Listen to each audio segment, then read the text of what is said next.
This morning, as you can see, our program this morning, as you can see, is regarding the art of Chad Friesen, God's Eye Art.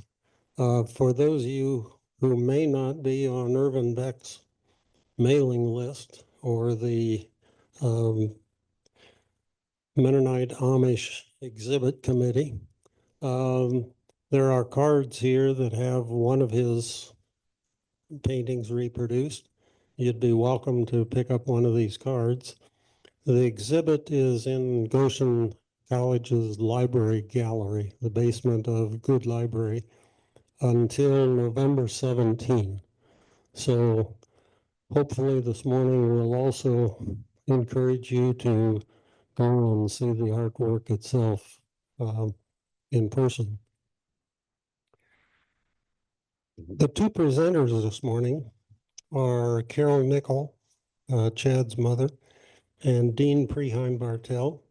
And Dean's wife, Gwen, is here working with John with the technology.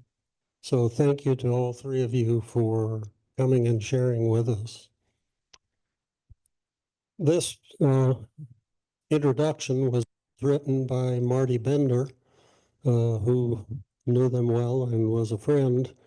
And so I can't take any credit for the detail or accuracy, and you can correct us if need be. Our presenters this morning are Carol Nickel and Dean Preheim Bartell. Gwen Preheim Bartell is also with us. Carol is Chad's mother. She was born in Mountain Lake, Minnesota. Her family moved to Douglas, Alaska to be missionaries when she was 4 years old. When she was 10 years old, the family moved again to a children's home about half an hour from Juneau. Carol's parents were the administrators of the home. After graduating from high school in Minnesota, Carol enrolled in the nursing program at the Lutheran Hospital in Omaha, Nebraska. She has had a variety of nursing experiences. A life-changing experience for Carol was when she and her family, including former husband Leroy Friesen, and children Todd, Chad, and Tiffany, spent 5 years in the Middle East working with MCC. Their return to the U.S. was prompted by the deteriorating health of Chad, their middle child. In 1980, the family moved to Elkhart. Todd and Tiffany graduated from Bethany. I think some of the faculty members in the room remember them or had worked with them. They both graduated from Bethany and Goshen College, and Chad received a certificate of participation with his class at graduation. Since 2016, Carol has lived in a Benedictine community in South Bend. She attends St. Michael's and All Angels Episcopal Church. Dean was born in Hillsboro, Kansas, where he grew up on a farm.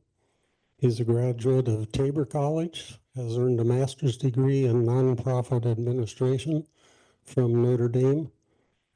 Dean spent almost 20 years of his adult life working with persons who have a disability, first in Colorado and then for MCC. He worked for Catholic Charities in Minnesota for 6 years.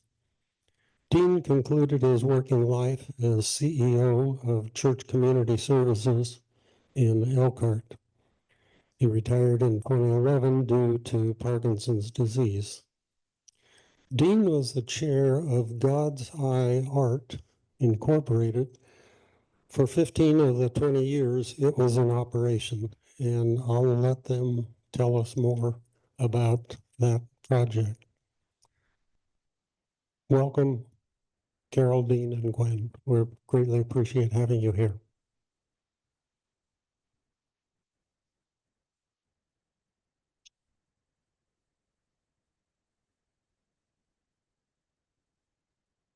Thank you for inviting us to join you today. Carol and I have enjoyed the opportunity given to us by the Mennonite Historical Committee to display Chad Friesen's paintings and to think again about his life and his artwork. I knew Chad for most of his adult life. Our friendship was woven into our business relationship through God's Eye Art. He was my hero because he gave full expression to his God-given artistic gifts in spite of physical limitations and barriers. By the time Chad was 3 years old, we were aware of some neurological problems he was having. He had developed in walking and talking appropriately for his age, except that he was clumsy. At age 8 years, while living in Lebanon, he developed seizures. Along with this, he had more difficulty in walking and feeding himself. This was then when we began to feed him, which continued for the rest of his life. When he reached his teen years, we were encouraged to stop looking for a diagnosis. Rather, focus on ways to help him be as independent as possible. He became more steady when in a wheelchair, but this also decreased his ability to walk. Most of the rest of his life, we responded medically to a variety of symptoms he progressively developed. In the end, the closest possibility was to suggest that this was probably genetic. Chad's love of art began at an early age.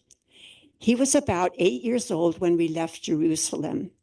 His French teacher gave me a stack of his homework because she wanted me to see the doodling he had done. There were colorful birds that were flying across the pages, as well as cars zooming across the page with flames shooting out of the tailpipes. Shortly after this, he began to beg to paint. Knowing his unsteadiness and that sitting at a desk would not work, I finally got rug remnants so he could lie on the floor to paint. In order to paint, Chad lay on his stomach on the floor, steadying his left hand with his right hand. Rather than drawing what he would paint, he would put the paint directly onto the canvas. He would start at one side, paint as far as he could, then turn the canvas, again paint as far as he could reach, doing this from each side.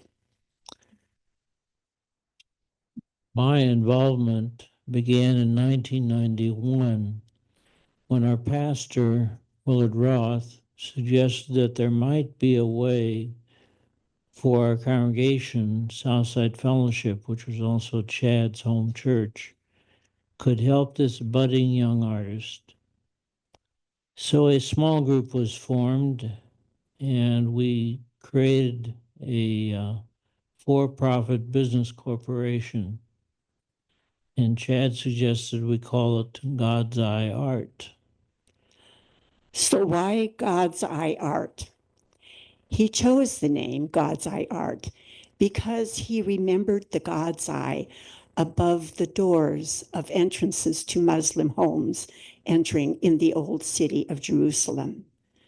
For Chad, this was a symbol of God watching over all, providing security, presence, and protection. We capitalized the business by selling shares at $100 each, which generated about $5,000. This assisted us in creating a business relationship with Chad. The income from the business provided Chad with all the supplies he needed to paint, as well as a monthly stipend for him. We gave him a stipend because he was getting disability payments. We didn't want to jeopardize those. We found and created venues where people would be exposed to his artwork, and he and he would be engaged with these folks and they would be encouraged to buy his art. We felt strongly that Chad deserved to have the pleasure of knowing while he was living how much joy and meaning his paintings brought to others. At first, Chad was reluctant to let his paintings go, but after a while, he was ready to sell everything he created. You know, I'm going to add a little note here. We often hear of famous artists whose work, when it becomes discovered, becomes very valuable. So we thought we need to make his work known so that he can also get the benefit of that.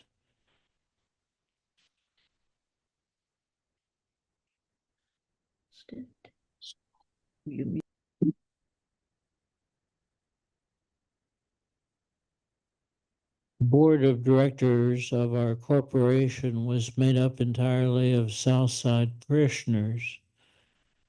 And when I read this list of people who are involved, you'll recognize some of them. Merritt Lehman, Deara Lehman, Lois Longenecker, Carol, Chad, and myself, plus Catherine Steckley, who was our secretary. She spent endless hours making sure every painting had a name and a date attached to it. Chad was a very active partner in the business. He would let us know if we did not include him in the decision-making process. On rare occasions, we would have artistic differences over his subject matter, his chosen colors, or framing. He liked fancy frames, but in the end, his wishes as the artist won out.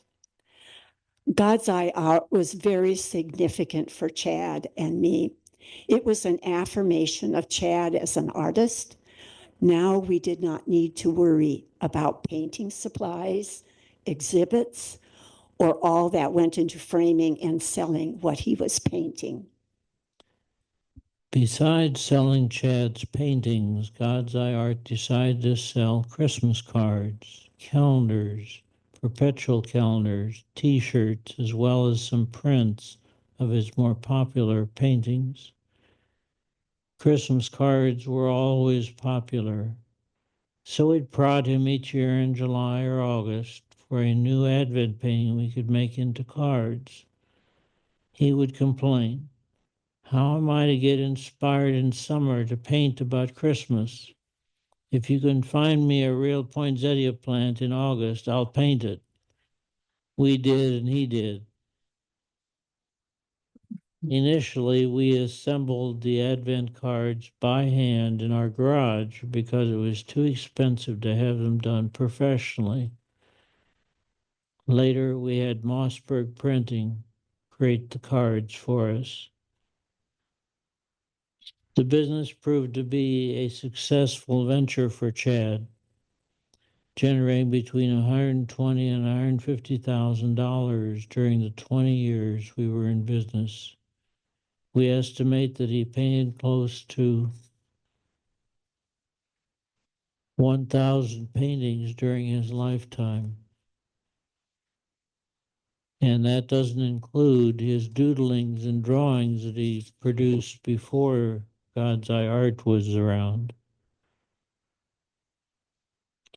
He often refused or referred to his paintings as his diary, reflecting a full range of emotions, personal convictions, and his daily struggles with life.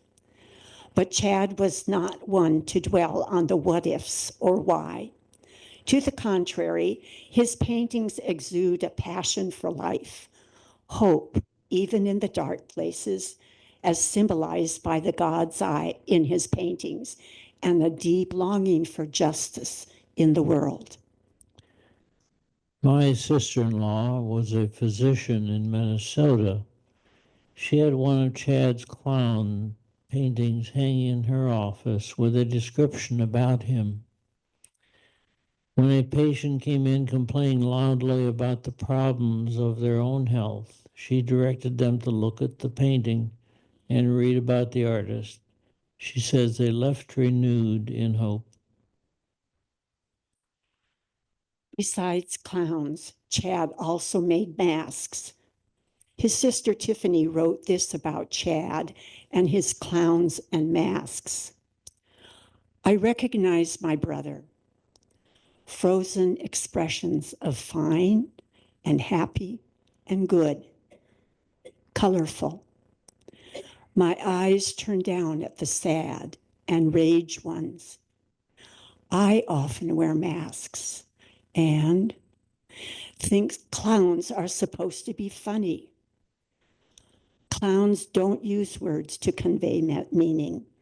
They make faces to send messages, and we get it. Oftentimes, I didn't want to receive his message of pain and sorrow, and I turned away. Clowns are happy, sad. They contain it all, just like Chad. At one exhibit in Elkhart, Theodore Drake, the famous one for creating the college sports mascot, the Notre Dame Leprechaun, came to Chad and said to him, "You paint from your heart. I like what I see." Chad looked up at him and replied, "You could if you tried." Drake answered, "I cannot do that anymore because I've painted too much what other people wanted me to paint."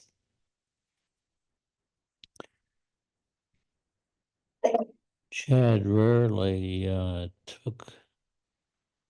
took on requests for painting things other people wanted. He did that occasionally, but not very often.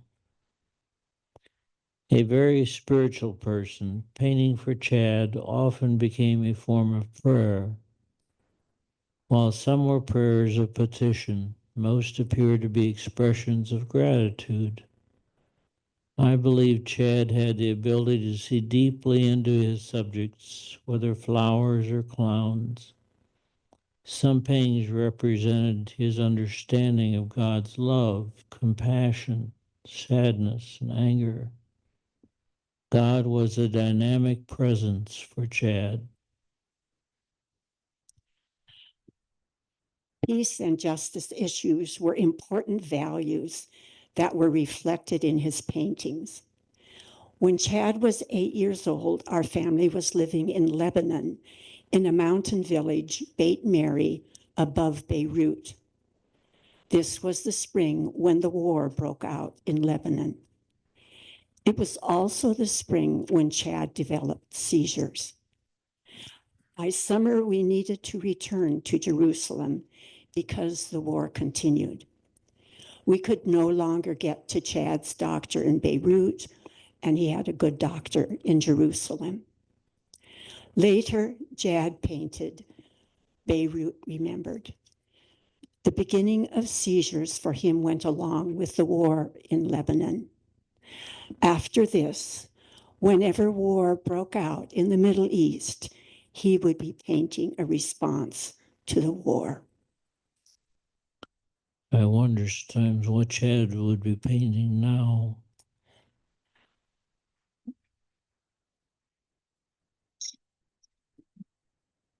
This painting is called Sunflower in Wartime. During Chad's childhood in the Middle East, age 4 to 9, he and his family were deeply affected by both the war, the October War of 1973, and the Civil War in Lebanon, 74 to 75. Some of his earliest art emerged in response to the tense environment, especially these conflicts. In 1986, when Chad painted this picture, he would witness to both the abiding pain and the hope within him. In a torrid depiction of sunflowers, one of his lifelong themes, lacerated but not overcome by an implement of war. Do you see the tanks in the picture and what they're doing to the daisies? Some years ago, Chad did a painting of angels hovering over a boat on a stormy sea. There were dolphins swimming beside the boat. When a friend saw this painting, he told me what he had heard from a Vietnamese friend. This friend and some of his family members fled from Vietnam in a small boat about 15 to 20 feet long, with about 10 people in the boat headed to the Philippines. A school of dolphins were accompanying the boat. The motor on the boat broke. A storm came up, whipping the boat around. The dolphins circled the boat, breaking the waves, and led them to safety. People on the boat said they had seen angels hovering over them. Chad knew nothing of this story as he was painting this scene called companionship. This story was happening about the same time that Chad was painting this. If you go to the gallery where Chad's paintings are displayed, you can read Jean Jansen's poem entitled Emotion that she wrote about this painting. Omnipresent angels appear in a number of Chad's inspired paintings. This common theme of angels leaves me wonder if he didn't have his own guardian angels. Chad attended Bethany Christian High School for 4 years. Even though he did not complete the high school requirements, he received a certificate of participation when his class graduated. Chad had many friends, especially in high school. Boys were hired to help him in the bathroom and to feed him. When Wendell Bontrager, one of his close friends and helpers, was killed in a plane accident, he expressed his grief by doing this painting, A Real Friend.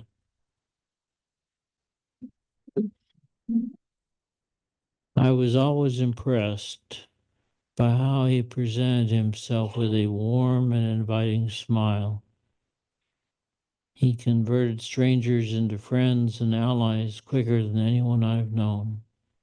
Just ask any of his many caregivers. This also was demonstrated in his relationship with children. I loved watching him play with children in church, as his warmth helped him overcome any fear they might have of someone in a wheelchair. In spite of his inability to control his own body or move about freely on his own, the subjects in his paintings were almost always in motion, flying, dancing, sailing, or swimming. His many paintings of dancers allowed him to dance, if only on canvas. He did figure out at one camp he went to how to dance in his wheelchair. The other way in which he did not give up on moving was to convince me to spread a large canvas on our driveway and throw some paint on it. This wheelchair painting is displayed in the stairwell at the gallery. On another canvas painting, he has footprints of his dog, hands of the helpers, along with what he did with his wheelchair. It became a colorful, expressive mural, modern art at its best. As we know, Chad's life was not easy. I watched him struggle with an uncooperative body and declining health that forced him to stop painting several years before his death at age 46. At times I had to turn away from his suffering because I couldn't bear it. While he was still painting, his brush became a tool to help him process and cope with losses, unfulfilled dreams, and the realities he could not change. His self-portrait showed the depth of his pain while others gave expression to his feelings of loneliness, helplessness, and joy.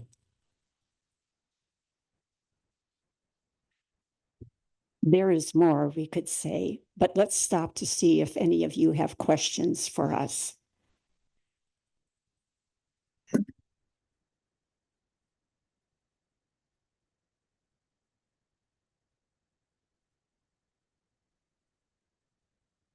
Well, people are thinking about questions they might have.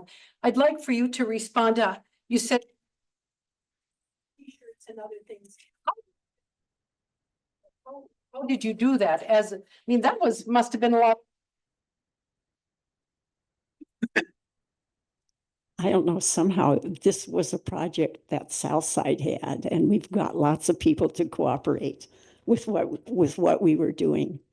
The hardest part was sometimes to get together and frame the paintings, and then where are the exhibits that we can show the paintings, but we always somehow it worked out.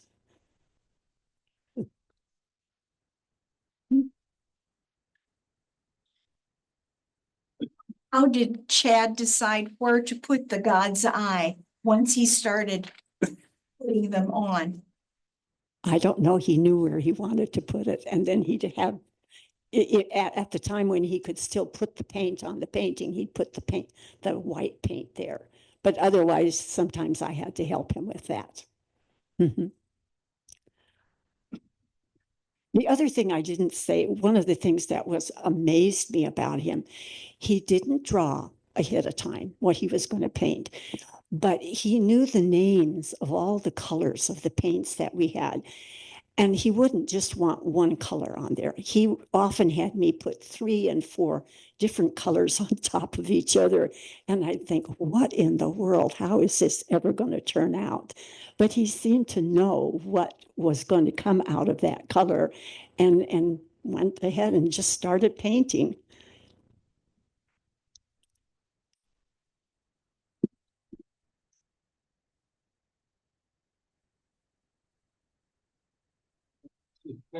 Painting, would he paint for an hour and then rest a while and then come back to it again, or? I've often said Chad could not paint. There were times he would have 3 paintings going at a time. And how he did that, I don't know, but it was his passion. I think like some people write, we talked about this being a diary for him. That's where he would put down his feelings with the colors, with whatever he was painting. Have any art teachers at Bethany or Goshen College? I tried to get art teachers, but almost all the art teachers would often say to me, if I try to teach him about art, I will take his ability away from him. Do you have a number count on how many paintings he did? We think he painted about 1,000 paintings. And probably another 1,000 were painted before God's Eye Art existed. Do you have a record of where all the paintings are? Do you know that? We have a record of where a lot of the paintings are. Gwen has done a wonderful job of doing that. And then, of course, a lot of those paintings weren't really worth saving or selling or doing. And so we've already gotten rid of some of them. I became involved with Chad's memorial service. I saw and owns that one of the 2 dancers, and they said, "Oh my God, picture." All of the paintings that had not been photographed but now he's gone since 2013, is that right? Paintings have changed ownership, and I'm not keeping track of that. I mean, it's really impossible to do. And then I went into Carol's big flash drive that has all presentations they've done for different groups. I have all of that Yeah. recorded. I have one file that has only angels. I have one file that has the made into, Christmas cards and things like that. And Carol, Todd and Tiffany have them. Otherwise, I do believe Goshen College Historical has, their, office has one as well. Otherwise, I don't really know what we can do with all the paintings that still, remain.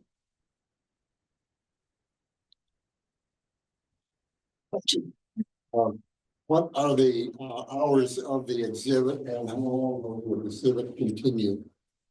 And can you respond? Well, it's very complicated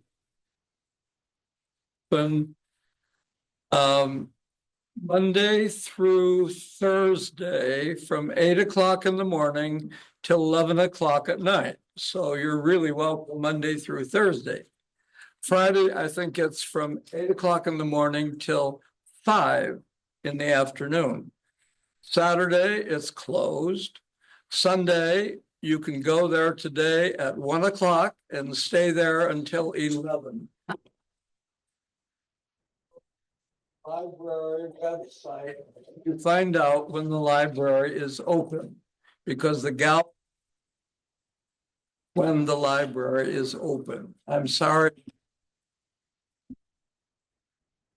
The exhibit continue. It continues till November 17, right? That picture that shows him standing behind the wheelchair with the child. Was he able to stand? Yeah, he could, at that point in his life, he could, but toward the end of his life, he wouldn't have been able to do very much standing or any standing. He was pretty wheelchair bound. How did you manage, Carol, his care? Because I know it was very demanding. Well, I was very fortunate that he had Medicaid, and so we were able to get people, caregivers, to come in and help him, like with his showering and feeding him. So I could still do my nursing, and I worked full time till 2005. So yeah. But there seemed, I know now today there are even more better, some better services than what I had, but it worked. Was he in the facility for his death? Well, in 2000, trying to remember now, probably about 2002, I found out that if he could live with some other disabled, there would be things provided for them. So it worked out that I found somebody who would buy my house because it was handicapped accessible, and two other guys moved in with him, and they provide services. And the house across the street sold, and I lived across the street from him. And from there, he was with Mennonite Disabilities for a while. But then he deteriorated so much, he needed to go into a medical fragile group home, where he was for I think about the last 2 years of his life. And that was really a difficult time, because he also, bright lights would make him have seizures, so he had to be in darkness. There were just a lot of things with that. But for me, the thing I chose when he died, the last years were really hard, but the thing I chose was he had enjoyed his life so very much. With the painting, he rode horses at Loveway. He went sailing. He loved to do sailing. So he got to do a lot of the things that made his life really enjoyable. Curious, Alan Peachy, I don't know if you remember the time when go camping in Birdie. birding was one of my passions, and so we had an interterm, and I think he wanted to go on. I don't remember that. No. Did he go? Yes. Okay, yeah. His being able to use a spotting scope and being able to focus on a bird, and he was just thrilled. Yeah. That, what stayed with me about Chad was his incredibly positive disposition. I mean, that, I don't remember him ever complaining about anything that would helped any, but he was very positive, and that stuck with me. There was one Christmas, he was a teenager, and what he asked for was one of those big hanging boxing bags. And we thought about that. And finally, I went and got some vinyl and sewed it, and he and his dad filled it with newspapers. He took that bag in his bedroom and he would pound it and pound it and pound it. And I think that really helped him get rid of a lot of his own feelings about what was going on in his life. Sometimes he would come out with raw knuckles from having boxed that, but it was a real positive thing that he had a way that he could express that.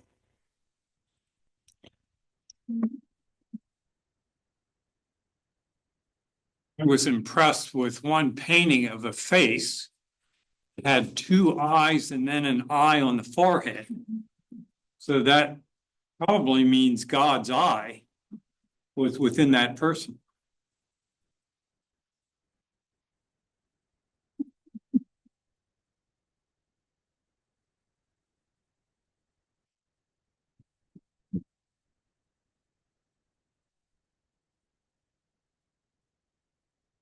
Okay. I want to just read you one more thing. I think Gwen will put the picture on there about a pelican story. Chad came, this is written by Hank Plunk. Chad came to our house for a party, along with some 30 or so other people. He looked around at the walls and said, "Where are my pictures?" There were several pictures he had painted on the second floor and several in the lower living area, but none on the first floor. And I told him so. And of course, he couldn't go upstairs and he couldn't go downstairs, so he didn't get to see them. Chad was not satisfied with my answer, as hard as I tried to explain. What he did find on the first floor living area were several pictures of pelicans. Still, he was not satisfied that there were none of his pictures on the first floor.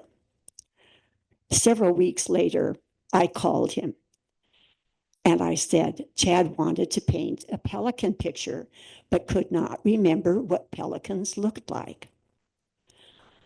Hank gathered up a bag full of pelican statues from a collection to help Chad visualize and took them to him.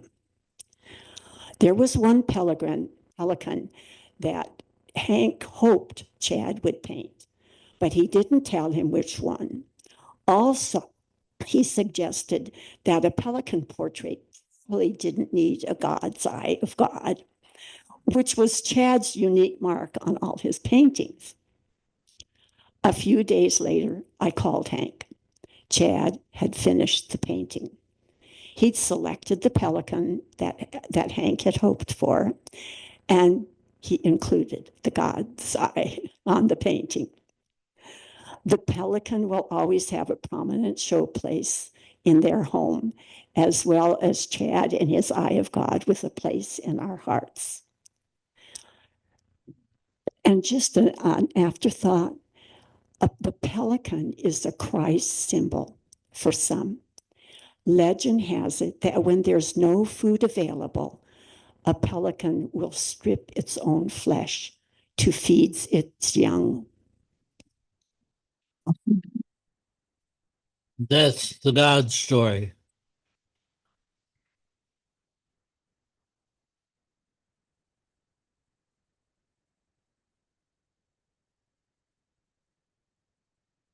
Thank you so much. Feel free to come up and chat if you want to any further. Thank you for participating, and again, a special thank you to you folks for sharing that story. Have a good afternoon, folks.